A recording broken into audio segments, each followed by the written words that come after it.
मैं चाह रहा था कि इसका आप जिक्र करें और उसके बाद फिर पाकिस्तान में बैठे हमारे मेहमान के पास मैं जाऊं। सज्जाद अजहर पीरजादा हमारे साथ मौजूद हैं, सीनियर जर्नलिस्ट पाकिस्तान से।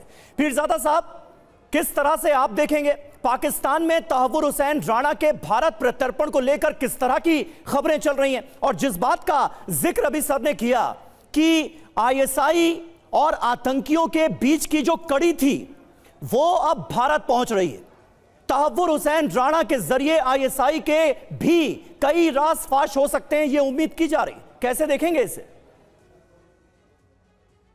देखिए, यहां पर तो आपने पूछा कि पाकिस्तान में क्या चल रहा है, तो यहाँ पे तो कुछ ऐसी बात नहीं है, अमन सुकून है।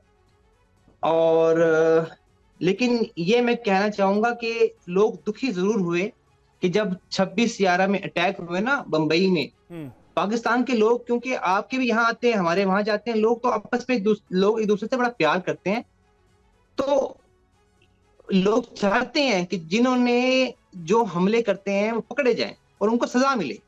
यहाँ मैं एक बात करना चाहूंगा कि हम जो लोग आपस में, जिस तरह आप वहां पे बैठकर बात करें, दोनों मुल्क का जो मीडिया है ना, मीडिया वो प्रमोट करता है इन्हीं लोगों को, जो ये लोग हैं इंतहा पसंद कह लें, एक्सट्रीमिस्ट कह लें, इनको टेररिस्ट कह लें, इनको प्रमोट करते हैं हम लोग बैठकर। क्यों? इनकी बातें हम आगे बढ़ाते हैं। ये एक्सट्रीमिस्ट लोग चाहते हैं कि हमें ज्यादा हम चाह रहे हमारे पे बात सर, हम चाह रहे थे कि तहव्वुर राणा हो या फिर कसाब हो या फिर दूसरे टेररिस्ट हों, उनको प्रमोट करने में पाकिस्तान एज ए स्टेट का क्या रोल है? आप उस पर कुछ बताते हमें। पाकिस्तान का रोल, इसमें क्या रोल होना है? एक इंडिविजुअल आदमी है, अगर देखें आप उसको लेके आ रहे हैं, और मैं तो ये कहता हूं कि आप लाएं उसको सबूत, वो कानून के मुताबिक जो है कार्रवाई की जाए, जो भी है कार्रवाई होनी चाहिए। नहीं, आप मानते नहीं कि पाकिस्तान अगर ये as a state, as a country, वहां की जो पुरानी सरकारें रही, जिन्होंने सरकारें चलाई, सेना के जो लोग इन्वॉल्व रहे, आईएसआई की जो भूमिका रही, उसको लेकर बात होनी चाहिए? क्योंकि सबूत बहुत सारे हैं ना, प्रूफ बहुत सारे हैं, अमेरिकन कोर्ट्स ने भी माना उनको। हाँ, तो फिर एक तरफ बात ना हो ना, इन पे भी बात हो जाए। ये जो यहाँ पर कह रहे हैं आपके जो कुलभूषण यादव है, उन पे भी बात करें। आप दोनों लोग जो हमारे फौजी भाई यहाँ पे हमारे साथ डिबेट में शामिल हैं, आपकी गवर्नमेंट, पाकिस्तान की गवर्नमेंट बैठे बात करे, इस तमाशे को खत्म किया जाए। क्यों भाई? अमन के साथ लोगों को रहने दें। बातें तो ना जाने कितनी बार हुई, डोजियर पर डोजियर सौंपे गए, लेकिन पाकिस्तान मानने के लिए तक तो तैयार होता नहीं। हमने देखा है ना, मतलब क्या क्या नहीं कहा गया और क्या क्या सबूत नहीं पेश किए गए। आप तो ये तक मानने के लिए तैयार नहीं हुआ आपका मुल्क कि कसाब जो है वो पाकिस्तानी आतंकी है, जबकि आप ही के चैनलों ने तमाम रिपोर्ट्स चलाई, स्टिंग ऑपरेशन की और बताया कि वो कहां का रहने वाला है, पाकिस्तान में उसके घर वाले कहां के हैं, परिवार कहां का है। बहरहाल संदीप उन्नीथन हमारे साथ मौजूद हैं। संदीप जी, आपने तो 26/11 के हमलों को लेकर एक किताब भी लिखी है ब्लैक टॉर्नेडो के नाम से। किस तरह से आप देखते हैं, और तहव्वुर हुसैन राणा का भारत प्रत्यर्पण कर उसे लाया जाना, उसके जरिए वो आईएसआई वाले लिंक की पड़ताल आने वाले वक्त में कितनी मुमकिन होगी? ये कितनी बड़ी कामयाबी है? बहुत बड़ी कामयाबी है। ये इसको एक शब्द है अंग्रेजी में जिसको कहते हैं रेजिलियंस, और ये 17 साल से इंडियन स्टेट ने इसको फॉलो अप किया। खास करके लास्ट फ्यू इयर्स में एनआईए ने जो केस दर्ज किया था 2009 में, नवंबर 2009 में जो एनआईए ने केस दर्ज किया, डेविड हेडली थे main accused number 2, Tahawwur Rana है, तब से आज तक एनआईए इसको फॉलो अप कर रही है डिलीजेंटली। ये एक बड़ी विजय है हमारे इन्वेस्टिगेटिव एजेंसीज का। और जहां तक की बात पाकिस्तान आर्मी की है, ये एक अजीब किस्म की एक आर्मी है जो टेरर एडिक्ट, हम ड्रग एडिक्शन की बात करते हैं, Pakistan army is addicted to terrorism. वो एक अकेला ऐसा देश है जिसके 3 पड़ोसी मुल्क जो है उसको अक्यूज करते हैं of fomenting terrorism, using terrorism as an instrument of state policy.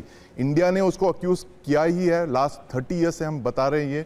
Iran ने कहा है कि पाकिस्तान में टेररिस्ट शरण ले रहे और ईरानियंस को अटैक कर रहे, और यहाँ तक कि आज तालिबान भी ये एक बात कह रही है कि पाकिस्तान में जो बैठे हैं आतंकवादी वो अफगानिस्तान में अटैक कर रहे हैं। तो ये एक अकेला ऐसा देश है जिसने टेररिज्म को एक इंस्ट्रूमेंट ऑफ स्टेट पॉलिसी बना रखा है। और ये पाकिस्तान स्टेट की बात नहीं है, ये पाकिस्तान आर्मी की बात कर रहे हैं हम। पाकिस्तान आर्मी और उसके जो अलग अलग डिपार्टमेंट्स जो है, आईएसआई जो पाकिस्तान आर्मी की सबसे बड़ी बहुत दिलचस्प बात आपने कही कि एक एडिक्शन हो गया है, एक टेररिज्म एक एडिक्शन की तरह हो गया है पाकिस्तान, खासकर पाकिस्तान आर्मी के लिए।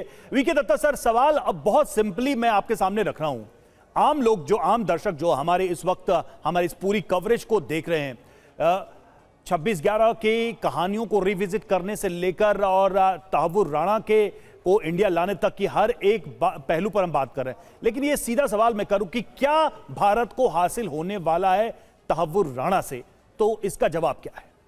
देखिए, ऐसा है कि ये एक ऐसा मोहरा हमारे हाथ आ गया है और इसके लिए हम यूएस प्रेसिडेंट डोनाल्ड ट्रंप साहब का धन्यवाद बोलना चाहेंगे कि उन्होंने एक इंटरनेशनल टेररिस्ट को, जो एक बड़ी हीनियस क्राइम के अंदर इन्वॉल्व था, उसको भारत को वापस किया ताकि भारत इन्वेस्टिगेट करके उसको उसकी सज़ा दे पाए और उसके साथ में जितने भी लिंक्ड लोग हैं या जो एक मुल्क के अधिकारी हैं जिन्होंने पूरे इसको प्लान किया और एग्जीक्यूट किया, उनका पता लग पाए।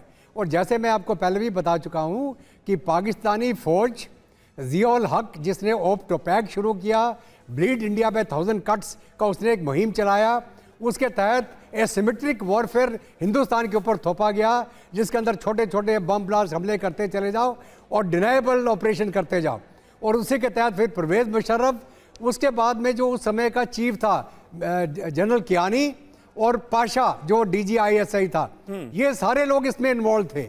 और इन्हीं के माध्यम से जो इनके कर्नल जो मेजर राणा वगैरह जितने और जो लोग हैं वो उनके ऑपरेटिव्स थे जो इनको कंट्रोल कर रहे थे। हाफिज सईद, जॉन ये हेडली जो हो गया, राणा जो हो गया, ये सारे इनके ग्राउंड ऑपरेटिव थे जो इनके एसेट्स थे, जो इस कार्रवाई में जिन्होंने मदद करी और इस हमले को अंजाम देने में उन्होंने योगदान दिया। तो अभी जैसे जैसे ये मुंह खुलेगा वो सारी कड़ियाँ जुलती जाएंगी। और भारत का जो दावा है कि पाकिस्तान एक ऐसा मुल्क है जो इंटरनेशनल टेररिज्म में इन्वॉल्व है, अ स्टेट स्पॉन्सरिंग टेररिज्म, और इनके ऊपर जो IFT का जो रोक लगी थी, इनको पैसा देना बंद हो गया था, वो हम दोबारा उसको रिइंफोर्स कर पाएंगे कि ये वो जो मुल्क है कि आज तक बाज नहीं आ रहा है वो।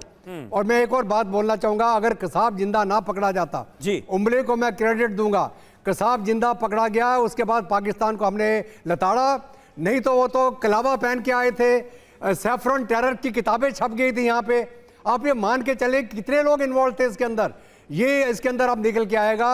और ये हमें इन्वेस्टिगेट करने की बहुत ज़रूरत है कि क्या इसके अंदर कोई ऐसे लोग भी इन्वॉल्व थे जिन्होंने ये मिलके इंजाम कराया, ये हमले के अंदर शामिल थे और ये हमला करा के वो किसी एक तबके को नीचा दिखाना चाहते थे। ठीक है।